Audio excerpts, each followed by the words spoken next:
As we count down the days toward Broncos training camp and the 2025 NFL season inches closer and closer, how do Sean Payton, Bo Nix, and company stack up against the rest of the NFL? And should the Colorado Avalanche, after another disappointing postseason exit, prepare for some additional offseason departures that maybe they weren't thinking about in January of this year? All things to come on today's rundown, but we will begin in the NFL, where the aforementioned Denver Broncos are coming off of a 10-7 season, a wild card berth, ending their streak of losing seasons that's taken place since 2016, and returning to the postseason for the first time since the year that they hoisted the Lombardi Trophy. And the expectations for 2025 are mounting, and one man who is very familiar to this show and this station says it is time to take the kid gloves off over at Broncos Park, powered by Common Spirit. He is Scrappy Will Peterson, and he joins us on the show today. Will, I read your column at DenverSports.com, as I do every time you and Jake and Mace and Cecil and all Trent and all the great writers we have putting out so much content there at our website. And I was a little surprised by your headline that said the Broncos can win the Super Bowl in 2025, and thus the kid gloves should be taken off for Sean Payton and his team. What gives you the most confidence that the Denver Broncos can not just return to the postseason, but can return to the NFL's highest stage in the city where they last won it in Santa Clara this year? Yeah, I mean, I think there's a handful of things, Richie. First of all, this defense may be the best defense in the NFL. Like, there's real momentum for that to happen. And anytime you have the best defense in the NFL, the expectation should be Super Bowl, all right? Like, you can't have the best unit in the league and not be thinking about hoisting Lombardi. And then second of all, people will say, well, Bo Nix is only in his second year. That can't possibly happen. Well, 4 quarterbacks have won the Super Bowl in their second year, and that list includes Ben Roethlisberger, Tom Brady, Kurt Warner, and Russell Wilson. Another 3 guys went to the big game in their second year: Dan Marino, Joe Burrow, and Colin Kaepernick. So we have 7 examples of second-year quarterbacks reaching the Super Bowl. The defense could be the best in the league. Sean Payton's a top 5 coach, in my opinion. So the point of the article was, let's stop dancing around like, ooh, maybe they can compete with the big bad Chiefs and just maybe, if everything breaks their way, win the AFC West and win a playoff game. Like, yeah, that's the goal. I'm not sitting here predicting they're going to win the Super Bowl, but when you really lay it all out, if everything goes right, as Zach By likes to say, if they catch all green lights, I don't understand why the Lombardi Trophy is something we all just are dancing around as at least somewhat of an outside possibility. It's not completely and utterly unrealistic, was kind of the point of my column. If you're talking about being stuck in traffic, Will, and the need for the Broncos to hit all green lights if they want to return to the Super Bowl, what are some of the biggest red lights then that you think the Broncos could be facing heading into the 2025 season? Yeah, it's just lack of playmakers on offense. Like, you're just going to have to see a lot of guys either take a first step or take a next step. First step is going to have to be RJ Harvey. You're not winning the Super Bowl unless that guy rushes for 1,200 yards or even more. You're going to need to see Devon Vele and Troy Franklin make big leaps in their second year. Marvin Mims to play like he did the last 8 games. Cortland Sutton to not miss a beat. Evan Ingram to fit in seamlessly as the best tight end since Julius Thomas. Like, that's where the question marks come in is I'm not worried about Bo. I'm not worried about Sean. And I'm really not worried about anyone on the defense. It's just, and I'm not worried about the offensive line. So we're checking a lot of boxes I'm not worried about. The only one I can really give you is skill position players on offense. And yes, when the goal in the NFL is to score points, skill position players on offense do matter a lot. So that would be the weakness of this team on paper. Well, clearly, organizationally, Will, the Broncos prioritized adding not just depth, but starting caliber pieces on the defensive side of the ball more urgently than they went to address the offense. They made splash signings at the start of free agency with Talanoa Hufanga and Dre Greenlaw. They passed on a running back like Omarion Hampton or another offensive skill position player to draft Zadeh Barron, the cornerback, in the first round. So outside of health, do you think that this Broncos defense has any major roadblocks to stand in their way to at least repeat what they produced last season, considering when you look around at Pro Football Focus and some of these other national analytics websites, they don't seem to be as high on the Broncos individually on the defensive side of the ball as we are here in Denver. What do you make of that? Yeah, I mean, it's a little strange because they have them as a top 10 roster. So it's like, right. Well, how can you have them as a top 10 roster but not have the Nick Bonitos and the Zach Allens of the world ranked super high? I don't get that, but I'm with you. It's health. Like Greenlaw, Hufanga, they do have to stay healthy because what happened in December last year, they had one injury, Riley Moss, and it kind of just spiraled everything. Defense really fell off a cliff and then couldn't get off the field in Buffalo in the playoff game. So, yeah, it's definitely health, especially with two of those 49ers. Barron fitting in nicely as a first-round pick. But, man, like, if you're Vance Joseph, you got to be thinking, this is my best chance to ever, and I mean ever, get a head coaching job again in this league. I got to go make this the number one defense in the NFL. It's got to help us win a playoff game or two or hopefully three. And then my chance will come to once again lead another team. I think there's been a lot of speculation, Will, about the concern or the possibility of a sophomore slump for Bo Nix in year two. And it's kind of an interesting case study when you look at Bo Nix was the sixth quarterback taken off the board. Sean Payton definitely called his shot, even if it was retroactive, because I have a feeling he probably would have taken Jaden Daniels or maybe another quarterback or two if they were there in the draft position. But regardless, he calls his shot with Bo Nix, and the first 3 weeks of the season or so, maybe the first month, it looked a little rough, honestly. He was drinking through a fire hose a little bit and, didn't throw a touchdown pass for 3 consecutive games to start his career, which was an NFL record or a franchise record, I believe, at the time. And then down the middle third of the season and toward the back stretch, he was one of the better quarterbacks in the NFL and a legitimate Rookie of the Year contender behind Jaden Daniels. So why would, if he was to experience a sophomore slump, why would Bo Nix see any type of regression in year two compared to what we saw in year one, given the additions that they've made around him?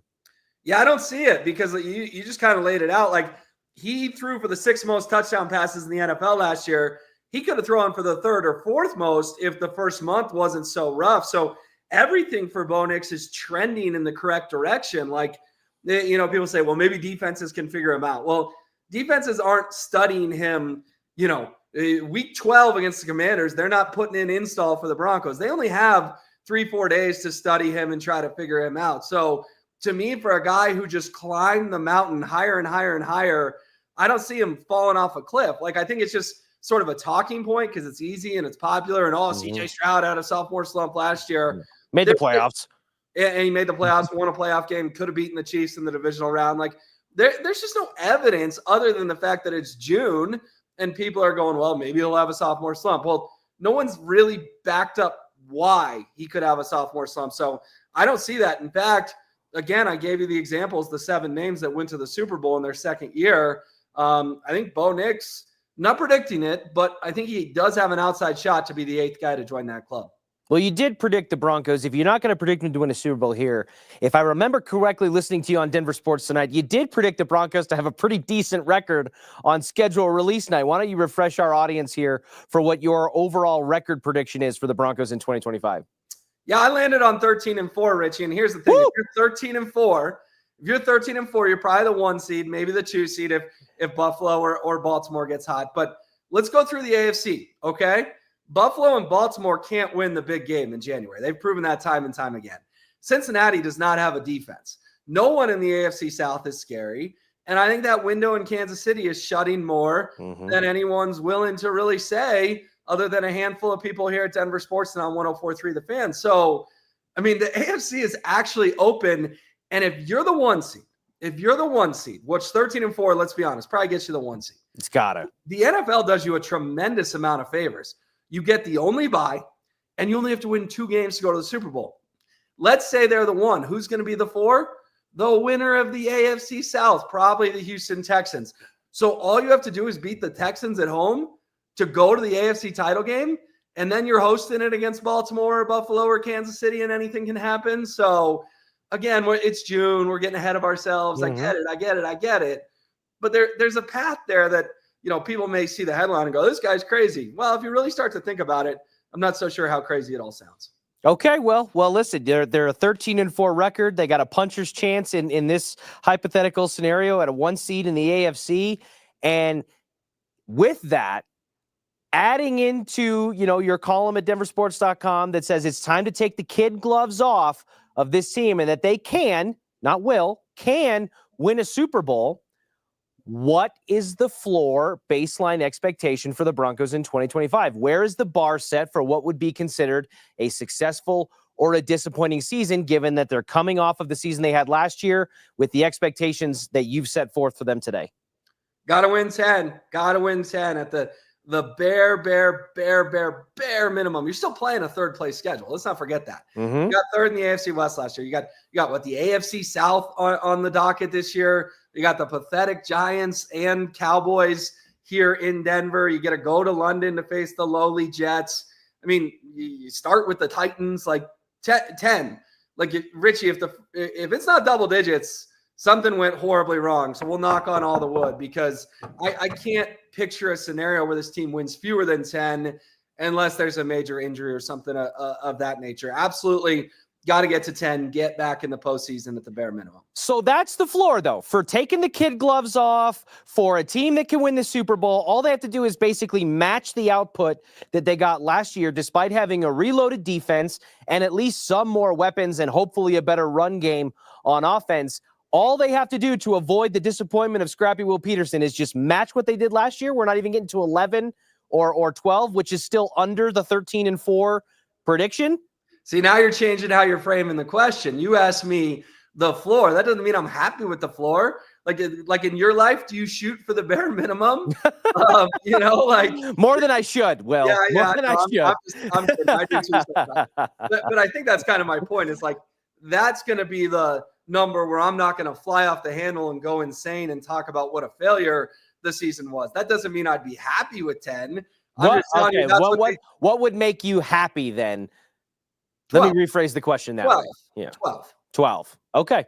All right. See, that's fair. I mean, because if when we're talking about kid gloves, and I actually like the tone of the article, Will, whether it happens or not, and I'm sure if it doesn't, you'll get the people that will circle back and be like, oh, this guy thought they were going to win a Super Bowl. But the point is that this Broncos franchise was built on a tradition of winning and a culture of competitiveness and excellence, and that eroded significantly over the last decade or so, from the ownership drama that trickled all the way down into the locker room year after year after year. And in just one season with Bo Nix, where he outpaced a lot of projections and maybe outkicked his coverage to a certain degree, given what was around him, so much of that life and that energy has been thrust back into things. And I, for one, am okay if we look ahead and maybe get a little ahead of ourselves, or if we're a year or so or a season or so away from where they really might be. So I'm on board with you, man. I think that there's no reason that the Broncos can't compete to win a Super Bowl this year, even if they don't. I love it, man. Yeah, I mean, you're right. That was the expectation in Broncos country for a really long time. From the late 90s on, it was to hoist Lombardies. I mean, they went to plenty before that. They always just got blown out in the big game. And then, you do it again in 2015, and it's a good reminder, like, we got 3 of these things. Like, do you know how many franchises around the NFL would kill to have 3 Lombardi trophies? So I'm glad that we've reached that point again. And I'll give credit to Cecil Lammey for this. I was on his program on 104.3 The Fan about 45 minutes ago.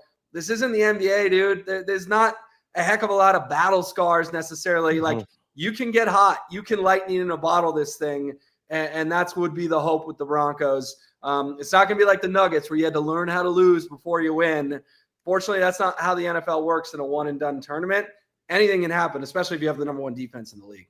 Speaking of teams that have 3 championships under their belt, Will, on the way out, I want to make sure I touch base on the Colorado Avalanche with you, as you do so much work for us during the hockey season, covering the Avs over at Ball Arena and everything going at DenverSports.com, hosting the Mile High Hockey Podcast with Mike Evans. There was a report coming that we're a few weeks away from real offseason activity and free agency kicking up in the NHL. But there was a report from Nick Kyprios of Sportsnet where he listed 30 potential offseason moves and moving and shaking from around the league. And a prominent now member of the Colorado Avalanche made the list as somebody who could be a departure. And that is a name that that will potentially live in infamy here in Colorado, which is Marty Necas, who was obviously the centerpiece of the Mikko Rantanen trade, which you were very outspoken against. Here's what Nick said in his article about Marty Necas. Quote, after the Avalanche moved Mikko Rantanen because of how difficult they perceived contract extension talks to be going, how much patience will they have with Necas, not a homegrown player or superstar talent, if negotiations on an extension start slowly this July? There was a sense Necas wasn't overly thrilled with his experience in Colorado and that he wants to explore other options. Now, Will, on this program, you and I have butted heads a little bit on the efficacy of the Mikko Rantanen trade, the rationale, the logic behind it. Obviously, it did not work out the way that Chris MacFarland and many here in Colorado would have hoped, as they were knocked out in the first round by Mikko Rantanen and the Dallas Stars. I will say this. If Marty Necas and maybe even Brock Nelson, who was like initially he was going to be gone, maybe going to Minnesota, maybe now he's not, but you moved Mikko Rantanen to bring in depth pieces as an organization, and the primary focal point of that was Marty Necas. He was going to be your guy. You slide in alongside McKinnon and you get maybe 70% of the production for 60% of the price of what you were going to pay Mikko. And then you move other pieces around it. If Necas leaves after this season, where he will be a free agent, after this upcoming season, I should say, where he becomes a free agent, and guys like Brock Nelson, who you were able to bring in because of the cap flexibility and the moves that you made, if you don't bring these guys back, it is going to be a good day to be in the Will Peterson camp, who is saying that Chris MacFarland was an idiot and he was wrong to do the things that he did. What was your reaction to this report heading into this offseason that could be pivotal in keeping this title window open for Colorado? Well, I don't know if I ever called Chris MacFarland an idiot. That would probably be too strong of a word. Probably. Ill-advised. I did say he should be dismissed, so, you can read into that what you will. But no, I mean, first of all, if Necas wasn't thrilled to be here, the feeling's mutual. Like, I'll say that, Richie. Like, guy didn't show up in the playoffs. Everything we heard him get knocked on in Carolina, the guy doesn't show up when the lights are the brightest. Mm-hmm. It didn't happen here in Denver. So